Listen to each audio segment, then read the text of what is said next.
সংসার জীবনে স্ত্রীর সাথে ঝগড়া বিবাদ লেগেই থাকে, কি করতে পারি? সাবিনা ইয়াসমিন লিখেছেন, আমার বিয়ের বয়স 20 বছর, ছেলের বয়স 18+, মেয়ের বয়স 13।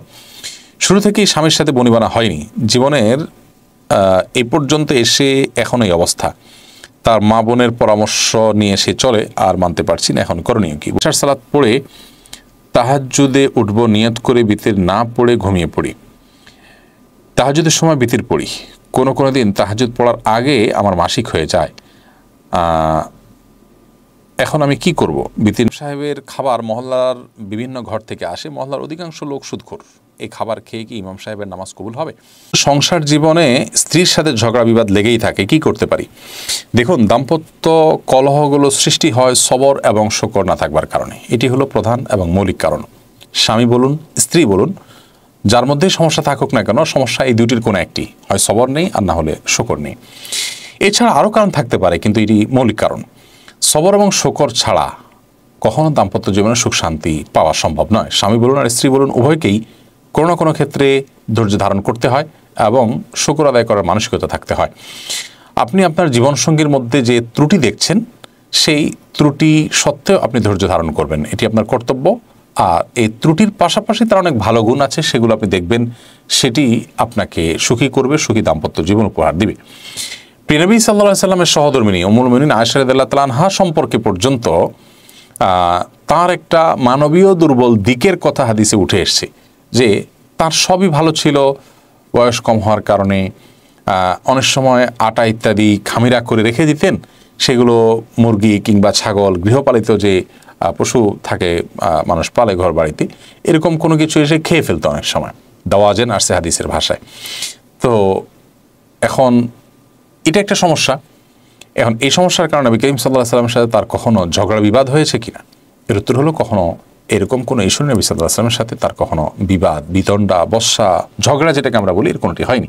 তার মানে স্ত্রী হিসেবে মানবিক দুর্বলতা কারো থাকতে পারে, স্বামী হিসাবে কারো দুর্বলতা থাকতে পারে, কারোর স্বামীর বা কারোর স্ত্রীর মধ্যে দুর্বলতার পরিমাণ বেশিও থাকতে পারে, কমও থাকতে পারে, হয়তো অন্য আরেকজন এর মধ্যে এটা নেই, কিন্তু তার মধ্যে আবার অনেক ভালো গুণ নিশ্চয়ই আছে। পৃথিবীতে এমন একটি মানুষ আল্লাহ তাআলা সৃষ্টি করেন না যার কোনো ভালো গুণ নেই, কোনো মানুষ এমন নাই যার কোনো ভালো গুণ নেই। আপনি আপনার জীবনসঙ্গীর যদি কোনো ভালো গুণ খুঁজে না পান, সেটা আপনার ত্রুটি। আর কিছু না থাকুক, তার শারীরিক অবয়বটা ভালো আছে, এটাও কি একটা শুকরিয়া আদায় করার জায়গা নয়? যে আমার স্বামী শারীরিকভাবে ফিট আছেন, সুস্থ আছেন। অনেকের স্বামী শারীরিকভাবে ফিট নন, অনেকের স্বামী মানসিক রোগী, আমার স্বামী অ্যাটলিস্ট মানসিক রোগী নন।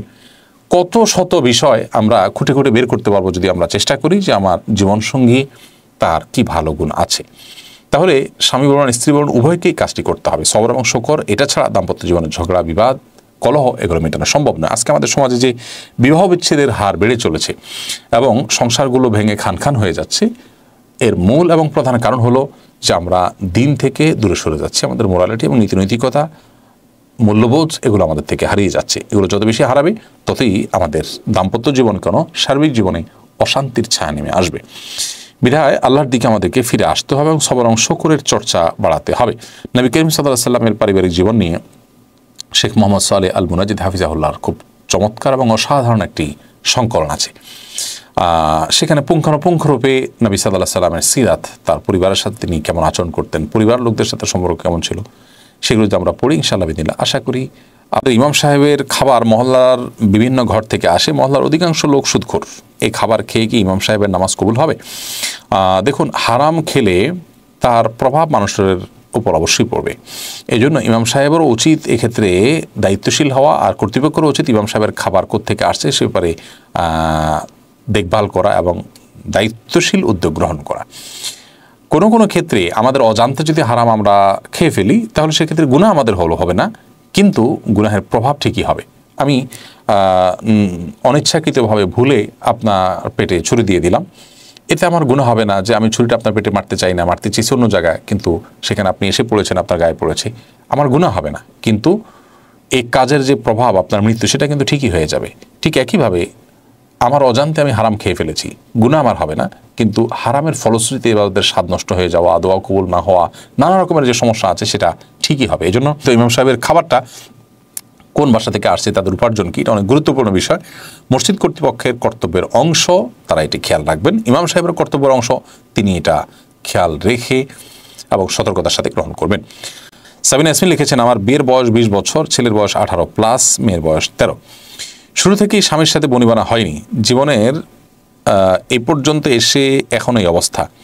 তার মা বোনের পরামর্শ নিয়ে সে চলে, আর মানতে পারছি না, এখন করণীয় কি? বোন, আপনাকে আমরা বলবো আপনি ভালো বিচক্ষণ বিদগ্ধ কোনো আলেমের কাউন্সেলিং গ্রহণ করেন, আপনার পুরো অবস্থাটা আপনি তাদেরকে জানান এবং এরপর আপনার করণীয় নির্ধারণ করেন। কারণ আমরা আপনার এই সংক্ষিপ্ত বর্ণনা থেকে আপনার পুরো পরিস্থিতিটা ঠিক বুঝে উঠতে পারছি না। আমরা এখানে যদি কোনো পরামর্শ দিই সেটি যথাযথ নাও হতে পারে। বিধায় আপনার প্রশ্ন আমরা স্কিপ করছি এবং দোয়া করছি আল্লাহ তাআলা আপনার সমস্যা দূর করে দিন।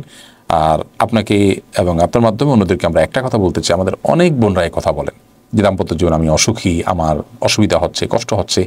বিনয়ের সাথে আমি বলতে চাই, আপনার সারা জীবনের কষ্টের বিনিময়ে যদি আল্লাহ তাআলা আপনাকে জান্নাত অফার করেন, তাহলে ডিলটা আপনার জন্য কি লাভজনক হবে নাকি লোকসানের হবে? সন্দেহাতীতভাবে এটা লাভজনক হবে। 50 বা 60 বছর আমি কষ্ট করলাম, এই কষ্টের একটা এন্ডিং আছে। এই কষ্ট করতে করতে না আমার মৃত্যুই হবে, এর বেশি তো কিছু হবে না। কিন্তু তারপর যদি আল্লাহ তাআলা জান্নাত দিয়ে দেন, ইমানদারের এই সান্ত্বনাটা অনেক বড় একটা জায়গা। এই সান্ত্বনাটা আপনাকে অনেক বেশি নির্ভর করবে ইনশাআল্লাহ বিইذনিল্লাহ। আপনি সবর করেন, নিশ্চয়ই ফেরাউনের স্ত্রী আসিয়া তিনি যে কষ্টে ছিলেন, আপনি এত কষ্টে নেই। আল্লাহ রাব্বুল আলামিন তাকে জীবদ্দশাতেই তার যে গন্তব্য জান্নাত সেটি তার সামনে ফেরেশতাদের মাধ্যমে প্রদর্শন করিয়েছিলেন। বিধায় আমি আপনাকে বলবো সবর করবার জন্য, সেই সাথে আপনার পরিস্থিতি থেকে উত্তরণের পদক্ষেপ হিসাবে কি গ্রহণ করা উচিত সেটি অবশ্যই আপনি কোনো বিদগ্ধ আলেমের সাথে পরামর্শ করে নেবেন।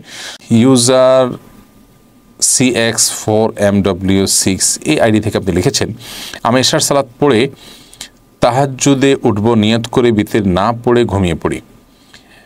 তাহাজ্জুদের সময় বিতির পড়ি, কোনো দিন তাহাজ্জুদ পড়ার আগে আমার মাসিক হয়ে যায়। এখন আমি কি করব? বিতির নামাজ কি কাজা করব? এশার সালাত পড়ার পর তাহাজ্জুদ পড়বে নিয়ত করে শুয়েছেন এবং তাহাজ্জুদ আপনি পড়ার জোরালো, তাহাজ্জুদের সময় ঘুম ভাঙার জোরালো এবং প্রবল আশাও আপনার থাকে, এরপরও আপনি বিতির না পড়ে শুয়ে পড়েছেন, উঠতে পারেন নাই বা উঠেছেন কিন্তু ততক্ষণে মাসিক হয়ে যাওয়ার কারণে তাহাজ্জুদ বিতির পড়তে পারেন নাই, এই বিতিরটা আপনি পরবর্তীতে পড়ে নেবেন। রাইসা আলম আপনি লিখেছেন, আমার মায়ের একটি প্রশ্ন ছিল, 15 বছর আগে আমার মা লাইগেশন করেছিলেন বাবার অনুমতিতে। তখন গুনাহ সম্বন্ধে তিনি কিছুই জানতেন না। এখন ডাক্তার বলছেন অপারেশন করতে গেলে রিস্ক হবে। এখন তার করণীয় কি? এখন ইস্তেগফার করতে হবে, এছাড়া তার বিশেষ কোনো করণীয় নেই। স্থায়ীভাবে জন্ম নিয়ন্ত্রণের পদ্ধতি শরীয়তে জায়েজ নয়, তিনি জানতেন না, না জানার কারণে করেছেন। এখন আল্লাহর কাছে নিজের এই কর্মের জন্য অনুতপ্ত হয়ে ক্ষমা চাইতে থাকবেন, ইনশাআল্লাহ। আশা করা যায় আল্লাহ তাআলা তাকে মাফ করবেন।